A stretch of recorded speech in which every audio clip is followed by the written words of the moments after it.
to introduce himself by telling his name.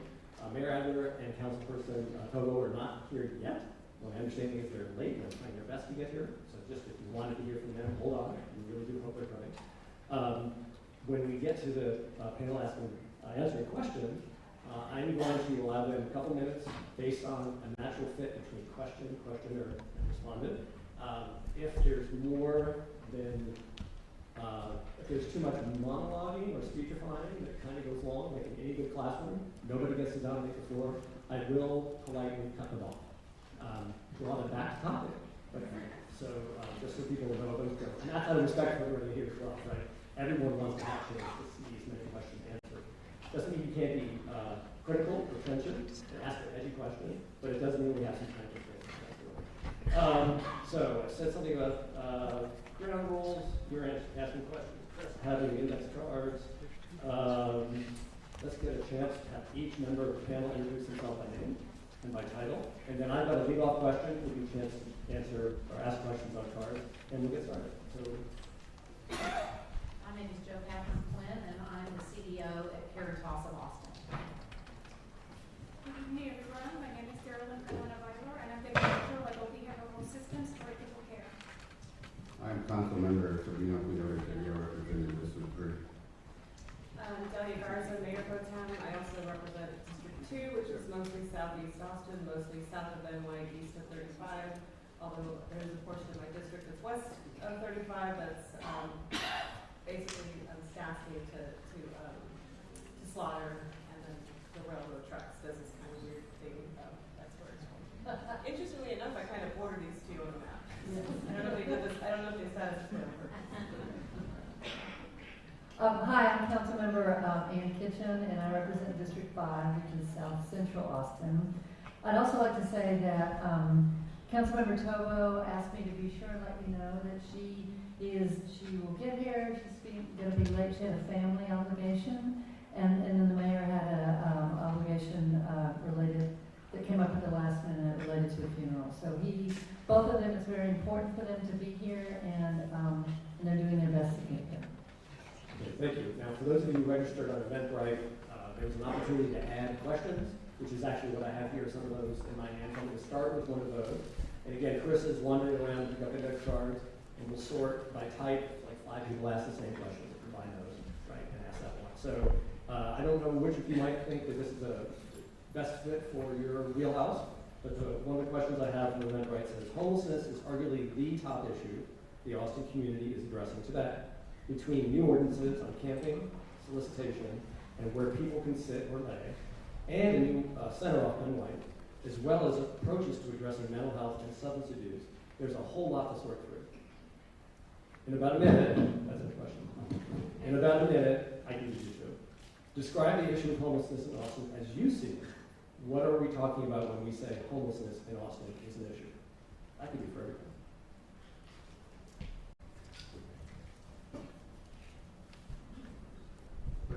You know, to me, homeless is, I'm a lifelong resident here in Austin, especially growing up in East Austin. And, and when I see people out there, and I see my friends, I even had my youngest brother, he was homeless and he passed away out in the street. But, it's people that have a demon on their back, and just can't get rid of it.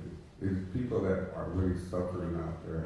Our school system was horrible when I was growing up, and I see these people struggling out there in the street, and I see my neighbors, that their family, grew up in a family, never got married, the parents passed away, someone in the family got hold of the house and sold it and left them there on the streets. These are the kind of people that we see out on the street that we're trying to help out. Back in the 1980s, when we had an opportunity to pass some home bonds that we could have, helped these people put in affordable housing and build these kind of housing that we could put them in there, the citizens of Austin turned their back and said, no, we don't need to be spending any money on housing. And it comes back to bite us. I started a program, a campaign here in Austin. It was the Homeless Goose. And we marched down there because we knew that because of the laws the ordinance that we passed here penalizing the homeless was not going to be successful. And we're paying the price right now. And the whole country is facing the same issue that we're facing here, where we have a lot of homeless people out there that need that help. You know, when we took all the mental illness people out from institutions and just put them out in the streets in the 90s, you know, we saw what was going to happen, and the support that the state said that they were going to give to the city and the community didn't come through. They helped a little bit at the beginning, but the funding didn't happen. So, you know, we're facing that crisis now, and that's what I feel that we need to address. Thank you. Thank you, Councilmember Renteria. I want to just add to that. It might be helpful for me. The question you asked, or question that someone asked, was what is the issue of homelessness, and what perspective do we see it from? And so I would just quickly say two things. From my perspective, I believe that I believe that people should not have to live on the streets. It is not a good place, it's not healthy, it's not a good place for people to live, it's not good for the community at all. So I see this as fundamentally, the root of it is a question of housing and the ability to afford housing and the right kind of housing that meets people's needs. I think I'd also just like to say that it helps to understand the scope of the issue in Austin, because for me, the scope of the issue helps me understand that this is a problem that we can get our arms around and we can address in Austin. In your packet, there was information about the scope of the issue. I'll just cite quickly for those of you who may not have had a chance to see it, is that the point in time count in January, which is basically the annual census, counted about a little over 1,000 people living on the streets at that time, unsheltered folks. Now we know that's one snapshot, that's a point in time literally, and so we're probably dealing with more than that in terms of people living on the streets. But it's still, the scope of it is a very doable for us, and as a city, I believe we can address it. Thank you. Any other things? 2 minutes. The question was, and thank you for coming, people were told that anyway. What are we talking about when we say homelessness in Austin is an issue? And people are taking 2 minutes to sort of keep that up. I would like to just thank everyone for being here. It doesn't matter where you stand, the fact that you're here is an indication that we are standing together to address issues of homelessness and to solve this. As part of the work we do at Integral Care, we provide mental health services and substance use treatment to the entire county. Last year alone, we served 4,000 individuals experiencing homelessness. We want our community to be healthy. We want our community to have mental health. However, we cannot have a healthy community, we cannot have mental health without a home. So when we talk about individuals experiencing homelessness that are on the streets, we talk about the 2,200 individuals. When you think about it, it's not that many individuals.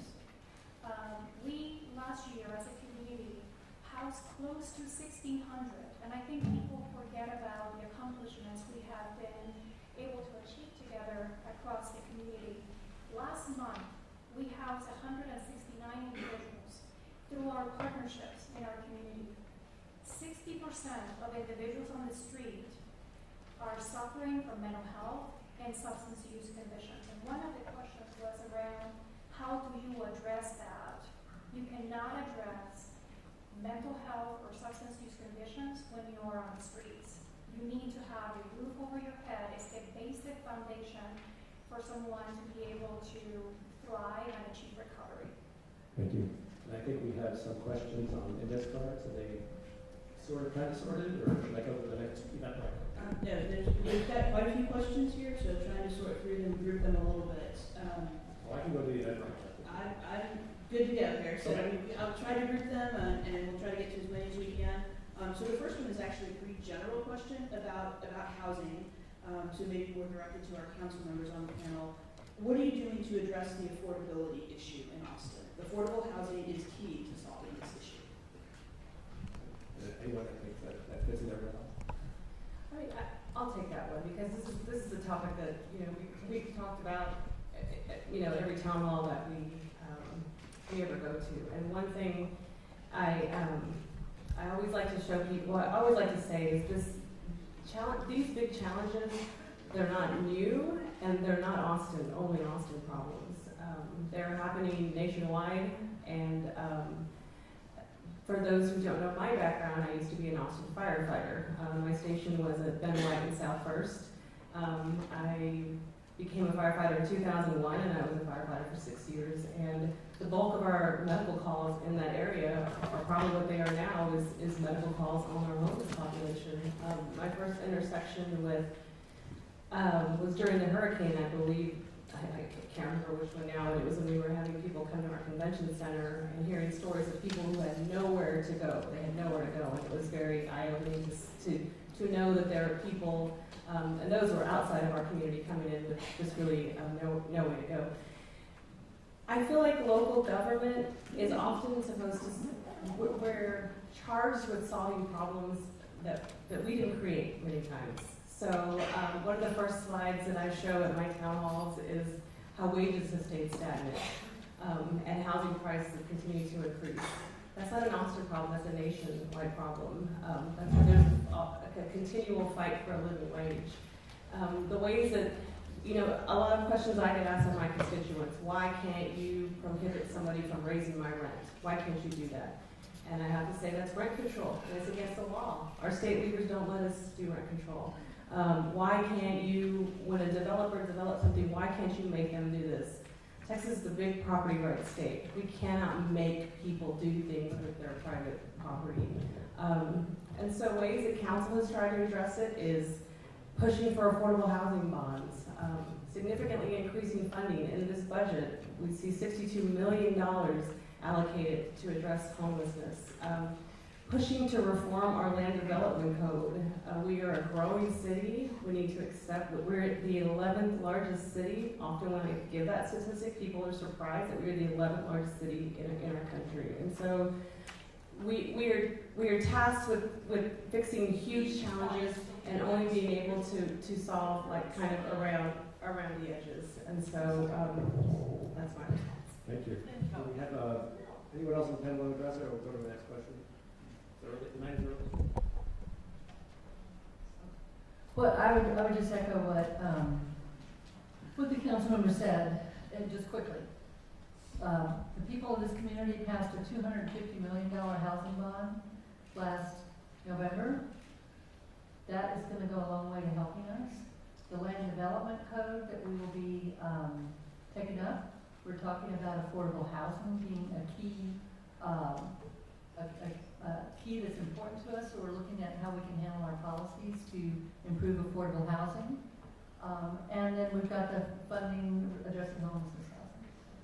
I would like to just mention what I'm doing in my district too. It's we're building right now where we're going to have over 600 senior housing built at Rebecca Bay right now. Chalmers Court is going to have 400 brand new units to house the people that are making 30% and under. The Habitat building a 72-foot tall building, apart condos that they're going to sell to the working class citizens of Austin between $48,000 to $68,000 a piece. And these are also families type apartment, condos. So we're also going to have over 200 units over there in South Deal for family housing and single family low income people to be able to start. That's just the beginning of what we're doing right now.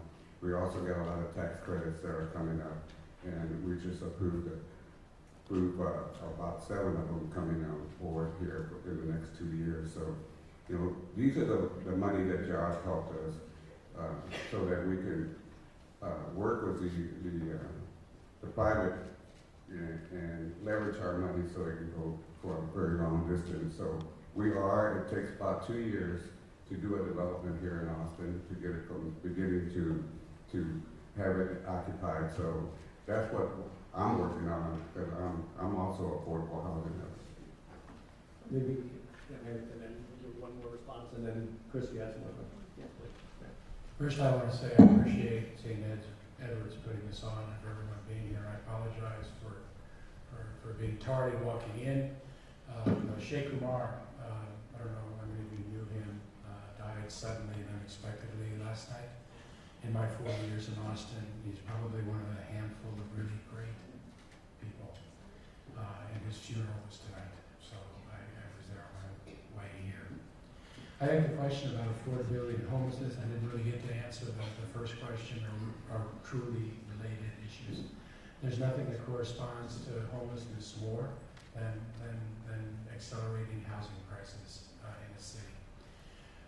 In fact, in some cities, they've actually been able to figure out how many more people will appear experiencing homelessness on their street based for every $1,000 increase in the median price home in that area. Our homeless population went up by about 4% last year to the end point. The national average was 5%. Dallas went up 9%. Just give you kind of perspective of where we are with respect to the rest of the country. Seattle, that has 200,000 fewer people than we have, has 6 times the number of people experiencing homelessness as we do. A city like Los Angeles has nearly 40,000 people that are experiencing homelessness. It's almost 60,000 in LA County. Their homeless count went up by 16% last year. One of the reasons you see that is because the median home price in San Francisco, for example, is $1.5 million. The median home price in Seattle and Boston, by the way, about $800,000. It's important to note that the median home price in Seattle 6 years ago was on top of the median home price in Austin today. We don't have the challenge that they have in Seattle or Portland or LA. But if we don't do something substantially different and different than what they did, then that's the path that I fear we might be on. So most of the people that are homeless, experiencing homelessness in our community, are not experiencing homelessness because they're addicts. Most of them don't end up in that place because they have mental health challenges. Most people that end up homeless is because they're dealing with just the perfect storm. They've lost their spouse, their husband, or their wife at the same time that they lost their children, at the same time that they lost their job, and they probably have some really big creditor or hospital trying to get them to pay for a bill that they can't afford to pay, and then they lose their apartment, and they find themselves homeless. That is what most of the people are homeless, experiencing homelessness in our community. So the housing issue and the affordability issue is direct corollary to the challenge we have, which is why housing and housing where people can get supportive services is key to resolving the challenge. Thank you. And we can go to another question from the audience. So there's a number of questions about the shelter, the new housing-focused shelter that's currently planned for District 5. A lot of questions about why there, why not another location, and what's the plan for the next homeless shelter, where will that one be put up? I know I'm kind of lumping a few together, but what assurances and timelines can you provide regarding other shelters in other districts? So I think a lot of the questions that are coming from the audience has to do with why it was selected and where, in the location that it is, and what the plans are for going forward. Okay, I'll speak to that first, and then others may want to add. Let me start first by just saying a couple of things about the shelter. I think a lot of folks here probably are pretty familiar with the scope of what we've been talking about, but I'm just very quickly going to say a few things so that those who may not be can understand what we're talking about. What we're talking about is a housing-focused shelter, And what that means is a place that people go through and not to. So the bottom line there is a housing-focused shelter is a place where people can be and have access to services so that they can get to a permanent housing situation. So what does that mean? That means that it's a place where it's not a drop-in. There are, and that means that the services are provided for the folks that live there, or that are there at that point in time, that are staying there. The services are not offered to people coming in off the street. There is a coordinated assessment process by service providers throughout the city that determines who is referred to stay there. There's also no, well, I mean, basically that's it. And then there's no day services. There's no drop-in, no day services, and everyone is referred there. So that's to give you the scope of it. So now to key into a couple of the questions that Chris mentioned. So there's been questions about how we got there and why that location was chosen. And let me just explain that our staff went through a vetting process. There is pretty detailed description of what that vetting process was that's posted on our website that we considered back in June when we moved forward. But the bottom line really is, in the questions that I hear when people ask why there and why not somewhere else, is concerns about how the shelter will operate. And these are all legitimate, important concerns that people have. And that is, what is this shelter going to do to my neighborhood? What should I be concerned about? Is there anything that I need to be concerned about how this shelter would operate? So the council heard from a lot of people in June when we had that conversation about moving forward with that location. And so we've done a couple of things to address that. The first thing I want to speak to is the council passed a direction to our staff that requires a legally enforceable document, a legally enforceable restrictive covenant or legal instrument that attaches to the property that says, that is designed to say that this property is going to operate under best practices. And that means, and so what that means is that will not exceed a certain size, which is 100 beds, that drop-ins will be prohibited, day services only, as I said before, for those living at the center, prohibition on camping around the facility that's enforced, additional measures that secure the property, and any other measures that are needed for best practice operations. That document, that legally enforceable instrument, will come back to the council for approval. We're expecting it now, probably in October, but that has to happen before the shelter begins operations. So that is one tangible, enforceable thing that you all can look to understand how the shelter will be operated. Basically, it's got to operate as a good neighbor, and we need clear ways to do that so people can see that. The other thing I wanted to share. That was 3.5 minutes, and I told people too. I feel like I shouldn't let anybody go too long, so maybe wrap it up and we can come back to that later. There's one other thing I need to say. One other thing. And I'll say it quickly. Great. And that is because it's an opportunity for people to have feedback. The other thing that we have to talk about is the scope of services and the service provider. Those are two additional opportunities for public input.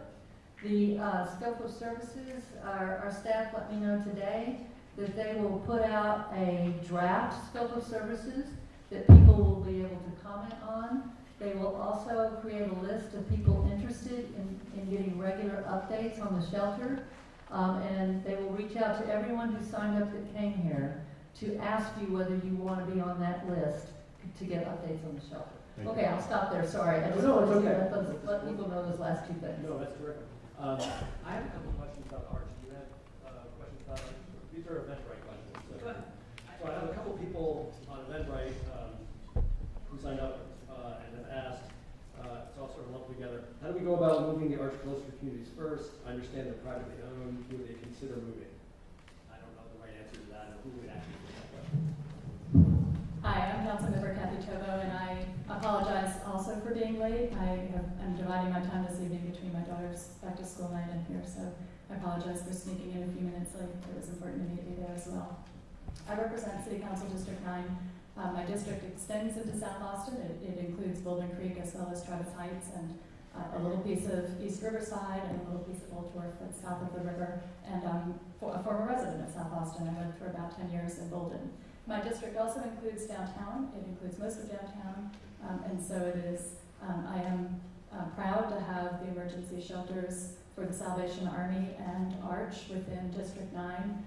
I regard the individuals who seek services there as important constituents. My district also has the highest percentage of individuals who are experiencing homelessness and the largest number of unsheltered individuals. And so it has been a primary focus of my office and my policy work to work with our wonderful social service providers and nonprofits to work to end homelessness in the city.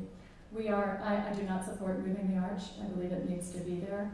It is a city-owned facility. It is not a private facility. I saw that question as well. It is a city-owned facility, and we contract the provision of services to, right now, Front Steps.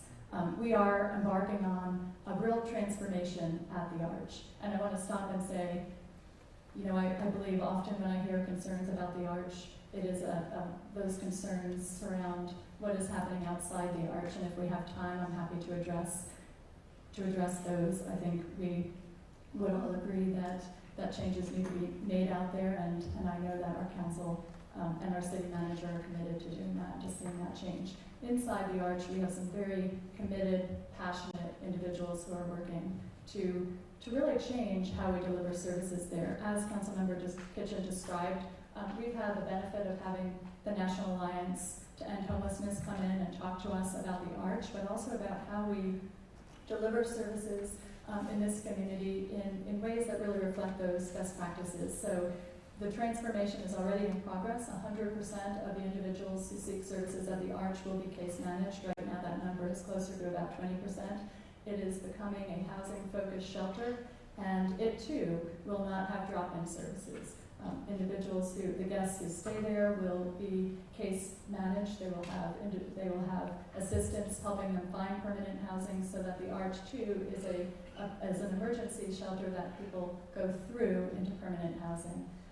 It is going to, from the day a guest arrives, they will be focused on their housing plan. They can stay during the day, unlike the situation that we've had there where they need to leave by a certain period of time, a certain hour in the morning, and it will no longer, and is in fact no longer a lottery system. The highest and those who are most in need of housing will be provided with emergency shelter at the Arch.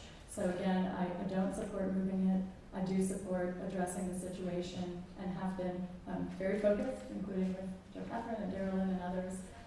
We launched what I would regard as a very successful pilot a couple of summers ago, and my staff and I were there every week at the Arch talking with our social service providers and helping to provide support for a pilot program that I think helps point the direction where we need to go as a community. Thank you. I can't take this anymore. Nothing is going to change in this city with things like this.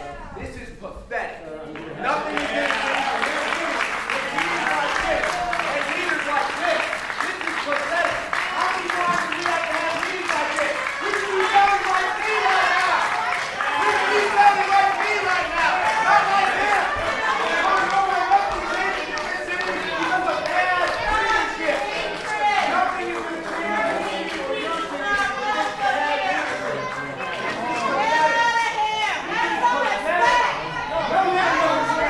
You got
think to the extent that we can send our questions over, I do that'll have- really Have afford the best anyone possibility ask for a everybody to question? participate. Councilman Tovo, I have a follow-up for you. Based on the shelter You're law. not answering the question. answering the hard We are not saying the this Fed is question. city. You Because say we all are- the stuff. So, we talked about the housing focused shelter, and the question is, please describe the plan for transitioning shelter residents to more permanent locations following their stay in a shelter. Include projected sources and types of follow-up housing that match the projected shelter volume.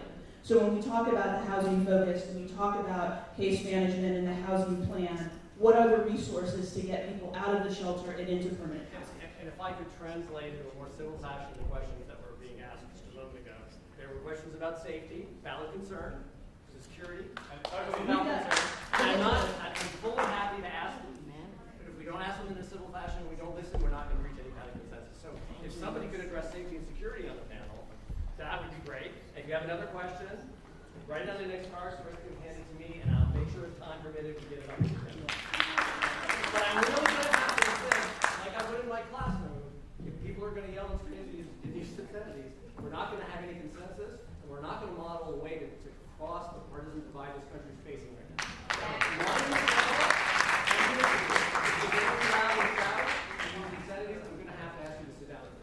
Right? It's just not a way to have democrat now. I have all the questions here. We'll get to this soon.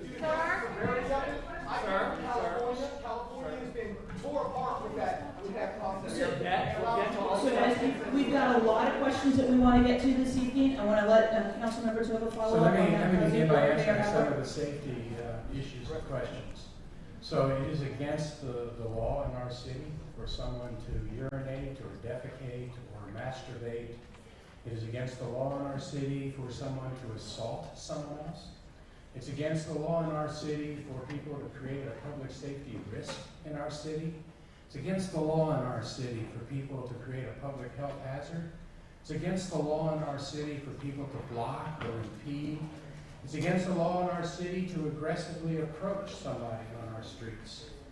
Nothing that the council did takes away from the police the ability and the obligation to arrest or ticket people that are breaking the law.